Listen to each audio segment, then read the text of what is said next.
Hello guys, आप सभी को सादर प्रणाम। इस समय जो अमेरिका और ईरान के बीच में जो युद्ध चल रहा है, इस युद्ध में कौन जीतेगा कौन हारेगा ये तो कुछ पता नहीं है। लेकिन हम इतना कहना चाहते हैं कि अगर आप किसी से भी लड़ाई में जाते हैं, कोई भी देश अगर जाता है तो हारने और जीतने के लिए नहीं जाता है, सब अपना स्वाभिमान बचाने की लड़ाई लड़ता है। तो अमेरिका के सामने भी ये आगे कुआं है पीछे खाई है।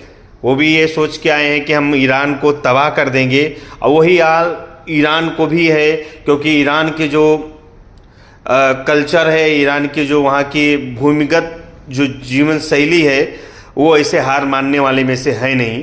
तो हमारा जहाँ तक है कि ये युद्ध कहीं परमाणु बम की तरफ तो नहीं जा रहा है। ऐसा हमको आने वाले समय में लग रहा है कि लास्ट में अमेरिका कहीं परमाणु बम तो नहीं बरसा सकता है ईरान के ऊपर, क्योंकि ये युद्ध ऐसे चरम सीमा पे पहुंचने वाला है जहां पे इजराइल भी अपने वायुसेना से ताबड़तोड़ हमले इस समय ईरान के तेहरान में कर रहा है, और अमेरिका भी अपने वायुसेना से उसके जो समुद्री बेस हैं, बेस से भी लगातार उनके फाइटर जेट उड़ रहे हैं। और इस समय ईरान के जितने भी छोटे से छोटे शहर और बड़े से बड़े शहर में धमाके की आवाज़ सुनाई दे रही है।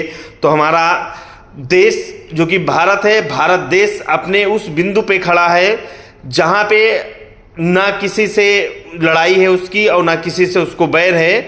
ना वो इजराइल की तरफ जाएगा, ना ईरान की तरफ जाएगा, ना अमेरिका की तरफ जाएगा, क्योंकि इन जितने भी देश हैं इन देशों के सामने भारत एक ऐसा सुपर पावर बन के आने वाले समय में उभरेगा कि इन देशों को ये समझना पड़ेगा कि हम युद्ध करके कितना पीछे चले गए हैं। जहाँ तक चीन की, तो चीन भी अपने स्टैंड, चीन एक बिजनेस मैन है, चीन बिजनेस पैलेस है चीन के पास। चीन आयात निर्यात बहुत ज़्यादा करता है, तो चीन लड़ाई झगड़े से बहुत दूर रहेगा, क्योंकि चीन अपनी प्रगति का राज उसको पता चल गया है। वो अपनी जितने भी उसके पास टेक्नोलॉजी है, जिस क्षेत्र में चीन इस समय उन्नतशील बन रहा है, ऐसा देखने में लग रहा है कि चीन कोई युद्ध में शामिल नहीं होगा। युद्ध सिर्फ करने वाला एक ही देश है, वो है अमेरिका।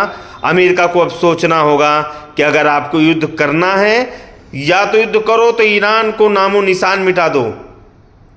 अगर युद्ध में ईरान बच भी जाता है तो फिर भी वो आपको आने वाले समय में आपसे फिर टक्कर लेगा, और आपको विकसित होने से सबसे बड़ा रोड़ा ईरान बनेगा। क्योंकि ईरान भी चाहता ये है कि और देशों की तरह हमारे पास भी परमाणु बम हों, और ईरान भी एक मजबूत शक्तिशाली देश के रूप में उभरा हुआ है। तो हमारा ये कहना है ईरान से भी और अमेरिका से भी कि आप दोनों लड़ाई बंद कर दो, और ये भारत के ऊपर भी इस लड़ाई का असर पड़ता है। ऐसा ना हो कि भारत को भी कोई कदम उठाने के लिए मजबूर हों।